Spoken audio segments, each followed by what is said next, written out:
നേര്യമംഗലത്തിന് സമീപം തലക്കോട് ദേശീയപാതയോരത്ത് വിവാഹ സംഘം സഞ്ചരിച്ച ടൂറിസ്റ്റ് ബസിന് തീപിടിച്ച സംഭവത്തിൽ അന്വേഷണം ആരംഭിച്ചു.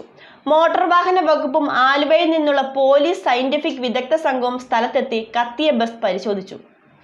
നേര്യമംഗലത്തിന് സമീപം തലക്കോട് ദേശീയപാതയോരത്ത് വിവാഹ സംഘം സഞ്ചരിച്ച ടൂറിസ്റ്റ് ബസിന് തീപിടിച്ച സംഭവത്തിൽ അന്വേഷണം ആരംഭിച്ചു.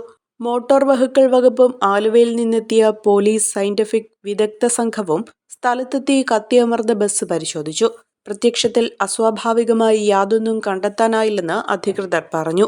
ബസ് പൂർണ്ണമായും കത്തിപ്പോയിരുന്നു. 2013 മോഡൽ ബസ് ശാന്തൻപാറ സ്വദേശി രാജേഷിന്റെ ഉടമസ്ഥതയിലുള്ളതാണ്. 30 ലക്ഷം രൂപയുടെ നാശനഷ്ടമാണ് കണക്കാക്കിയിരിക്കുന്നത്. തീപിടുത്തത്തിന്റെ കാരണം ഷോർട്ട് സർക്യൂട്ടാണെന്നാണ് സംശയിക്കുന്നത്. സേനാപതിയിൽ നിന്നും കോട്ടപ്പടിയിലേക്ക് വിവാഹാവശ്യവുമായി പോയ ബസ്സിനാണ് തീപിടിച്ചത്. 35 പേരാണ് ബസ്സിലുണ്ടായിരുന്നത്. യാത്രക്കാർ ഭക്ഷണം കഴിക്കാൻ ഇറങ്ങിയ വേളയിലായിരുന്നു തീയും പുകയും ഉയർന്ന് ബസ് കത്തിയമർന്നത്. യാത്രക്കാരെയെല്ലാം സുരക്ഷിതമായി പുറത്തിറക്കാനായതുകൊണ്ട് വലിയ ദുരന്തമാണ് വഴിമാറിയത്. കത്തിയമർന്ന അവശിഷ്ടത്തിൽ നിന്ന് വിദഗ്ധ സംഘം ലാബിൽ അയക്കാനായി സാമ്പിൾ ശേഖരിച്ചു.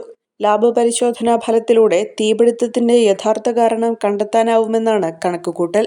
സയന്റിഫിക് ഓഫീസർ റെനി തോമസ്, ഒന്നുകൽ CI BS Adarsh, MVA Regimon എന്നിവരുടെ നേതൃത്വത്തിലായിരുന്നു പരിശോധന.